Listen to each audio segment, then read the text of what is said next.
O Alter Rebbe estava nos explicando o sentido espiritual do ato de semear. Nós vimos que se lança uma pequena semente na terra, mas disso pode-se produzir uma colheita inteira, ou uma árvore frutífera com incontáveis frutos saborosos, etc. Da mesma maneira, ele nos disse que as mitzvot se constituem nas sementes, o ato de semear. A semente é colocada na terra. Aqui também nós realizamos um pequeno ato físico, ao cumprir uma mitzvah, nós realizamos um pequeno ato físico aqui no plano terrestre. E a gente não vê ao nosso redor, não sente de imediato efeitos especiais ou resultados espirituais imediatos revelados, etc. Mas ele nos diz que isso é como o ato de semear. Lançou-se uma semente no solo, cumpriu-se uma mitzvah, assim como a semente acaba trazendo uma árvore frutífera, grande, imensa, com inúmeros frutos. Da mesma maneira, também as mitzvot lançadas aqui na terra, cumpridas no plano terrestre, têm o poder de desencadear uma imensa luz divina, atrair para a nossa alma uma luz divina elevadíssima. Isso é chamado o trabalho de semear, faz parte dos trabalhos associados ao templo, e os tipos de trabalho que nós evitamos no dia do Shabat não são proibitivos no Shabat. Isso é chamado em hebraico de melachá, de trabalho, de serviço. Por quê? Na verdade, porque arar e semear debaixo do sol é um trabalho, a gente entende fisicamente, mas por que o ato de cumprir uma mitzvah, por exemplo, por que isso é definido como um trabalho, como um serviço? Será que isso é algo tão árduo ou tão difícil? Então, ele nos explica o Alter Rebbe Benikra Beshem Melachá. Isso é chamado de serviço ou trabalho, liotá bechinat yeridah vetzimtzum kanal. Porque, na realidade, isso envolve um rebaixamento, uma descida, um rebaixamento, uma condensação da luz divina, conforme a gente já mencionou, mesmo em relação aos 6 dias da criação, o suposto descanso de Deus no 7º dia. A gente já explicou anteriormente que aqui não é que Deus se cansou, se esgotou, não é, com o trabalho da criação. Não, isso não, absolutamente não requereu, não exigiu dele nenhum esforço. Pelo contrário, o esforço aqui foi dele se autolimitar, condensar a sua luz, ocultar a sua própria revelação. Esse era o esforço, ele não se revelar em toda a sua magnitude, em toda a sua majestade. No dia do Shabat, cessou esse esforço. Deus podia estar revelado da forma que ele é. Então isso significa o descanso divino no dia do Shabat. Da mesma forma ele nos diz, como a melachá, aqui também em relação às mitzvot, nós falamos que as mitzvot concentram dentro de si a vontade divina. E onde está a vontade do ser, lá está a sua essência. Então, como concentrado num ato físico, que pode ser uma moeda para tzedakah, pode ser a caixinha do tefilin, o chale do talit, a vela que se acende no Shabat, ou o que for. Nesse ato físico está concentrada uma energia divina imensa, transcendental, elevadíssima, relacionada com a vontade de Deus, o prazer divino, no cumprimento da sua vontade, a essência da divindade.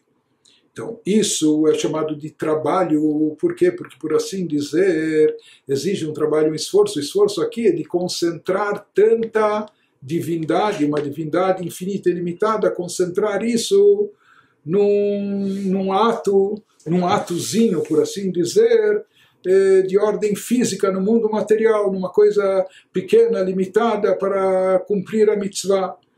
Então, isso é chamado por isso de serviço, como um serviço, um trabalho exige um esforço, um empenho. Aqui também, liot bechinat yeridah betzimtzum kanal, já que as mitzvot envolvem um rebaixamento da luz divina, uma condensação e ocultação da revelação de Deus. כמו המלאכה שהיא התפשטות ירידת החיות בפועל ידה וכו', כמו שנדבר במקום אחר.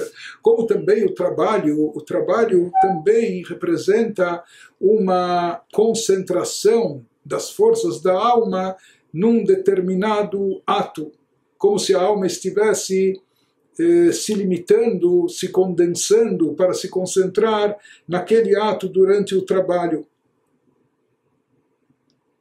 Por exemplo, se uma pessoa vai erguer um objeto muito pesado, então a pessoa se concentra em erguer e levantar todo aquele peso. É como se ele direcionasse a força da sua alma, concentrando tudo nos seus braços para erguer aquele peso.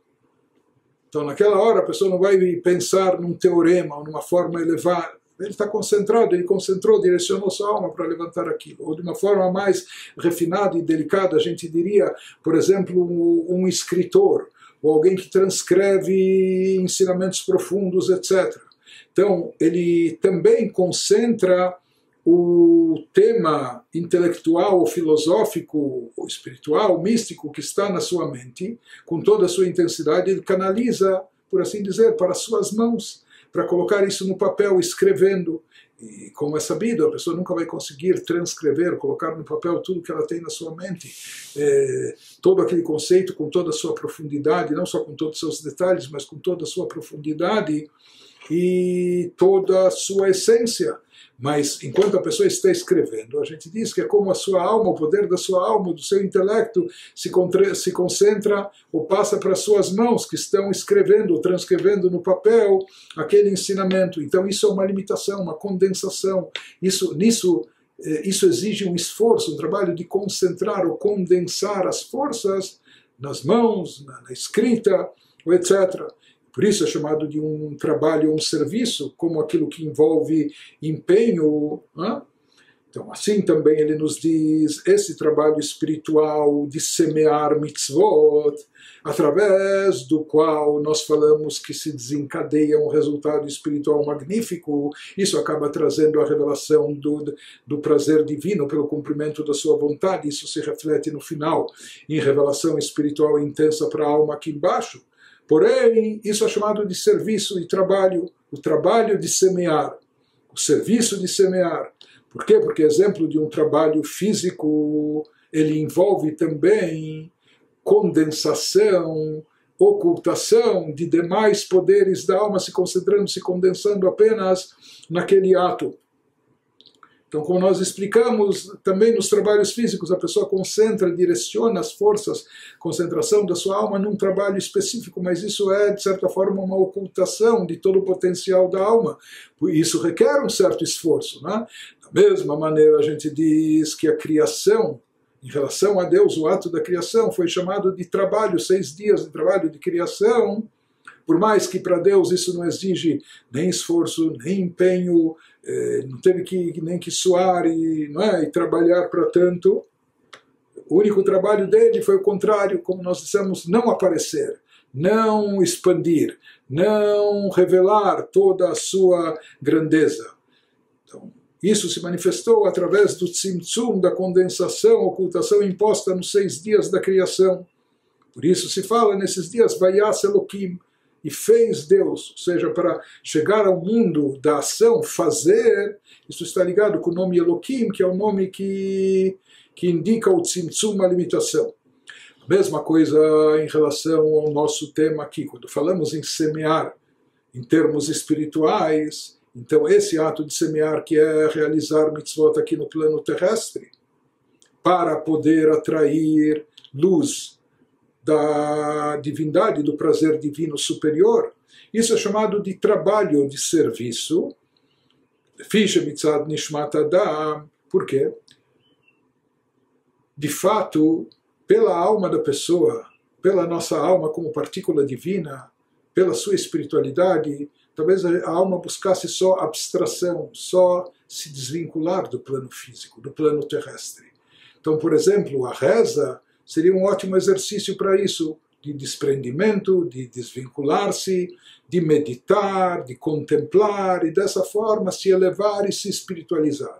Porém, lidar com o mundo, com as coisas físicas e terrestres, mesmo para cumprir mitzvot, mas isso envolve estar presente, atuando, interagindo com o mundo físico, com o mundo corpóreo, com o mundo material, colocando o tefilim no braço, sobre a cabeça, o talit nos ombros e assim por diante. Então, isso não nos faz esquecer do nosso corpo, pelo contrário, cumprimos a mitzvot com o nosso corpo, com o nosso mundo físico, com o nosso âmbito material.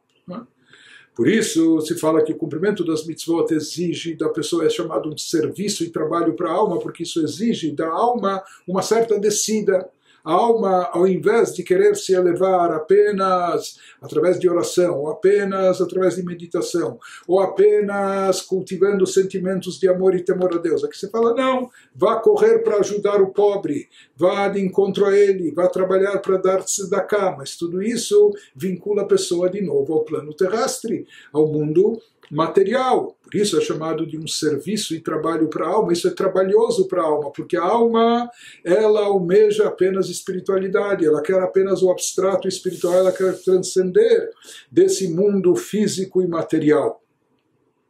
Por isso ele nos diz, então, e o mesmo se aplica a nós, em termos de semear, como nós falamos, é lançar as sementes na terra, aqui também fazer as mitzvot no plano terrestre. Isso tem como intuito, esse ato de semear, e somente através dele que nós vamos colher mais adiante, que nós vamos colher os frutos, né, que nós vamos colher o resultado do cumprimento da vontade e do prazer divino. Mas isso, nesse momento de semear, é chamado de trabalho e serviço, porque envolve um certo empenho e esforço da alma em manter-se aqui ligada ao plano terrestre, ao plano material. Como nós dissemos que a alma por si só preferiria estar apenas vinculada a Deus de forma abstrata e espiritual, através da oração, sem precisar se vincular e sentir presa ou se investir aqui nas coisas de âmbito físico e material. Porém, nos diz o Alter Rebbe, porém, a alma sabe e acaba vendo um grande benefício, um grande, pode-se dizer até lucro para a alma, um lucro espiritual, derivado desse trabalho, de fato, no início, para a alma se prender aqui no plano terrestre, realizando mitzvot de forma física, mas somente através disso, no final, a alma vai conseguir obter Tosefet Bracha, um acréscimo de bênçãos, de luz divina, de energia divina, que de outra forma, só de forma abstrata, espiritual, ou só através da reza, nós já falamos sobre isso, mesmo com sentimentos de amor e temor, ela não conseguiria obter. Mesma coisa também. O benefício que a pessoa vai extrair, por exemplo, do cumprimento da mitzvah de tzedakah, como das outras mitzvot. Tzedakah aqui, ela simboliza todas as mitzvot. Mas tzedakah tem a ver com dinheiro. Dinheiro que se dá na mão do pobre, para ele comprar pão e leite, e assim por diante. Mas esse benefício que a pessoa obtém da mitzvah aqui no plano físico, isso representa uma semente, e essa semente que vai gerar a grande e bonita árvore frutífera em termos espirituais. E Levi Tosefet Bracha Minahelem Ve'oneg Elyon, ela que vai trazer um acréscimo de bênçãos, um acréscimo de revelação divina, derivados do prazer divino, do deleite divino pelo cumprimento da sua vontade. Isso que ele nos explica aqui, que mesmo que esse ato de semear envolva para a alma um serviço, um trabalho, é trabalhoso para a alma ter que ficar envolvida aqui no mundo terrestre, no mundo físico. Então isso exige dela algo até antinatural. Se diz que somente através disso é que a alma, que a pessoa vai obter esse acréscimo de revelação divina. Na mesma proporção, como dissemos, que de apenas uma semente sai uma árvore inteira, assim também, desse pequeno ato de mitzvah, a pessoa vai conseguir gerar resultados estrondorosos. E isso ocorre justamente através desse tzimtzum, dessa condensação. Quando a alma concentra suas forças para realizar um ato físico aqui, de cumprimento de um preceito bíblico, até de ordem rabínica, etc., que mitzvot masiot, que estão revestidos no plano, no mundo material, esse é o chamado ato de semear, através disso, no final das contas, nimshach haribui, isso vai atrair a grande produção, o grande resultado de Tosefet Brachá, de acréscimos de bênçãos e revelação divina para a alma, a Oneg Elyon, aquilo que é derivado do próprio deleite e prazer divino, que acaba se refletindo e repercutindo na alma com uma revelação intensa de uma luz divina superior.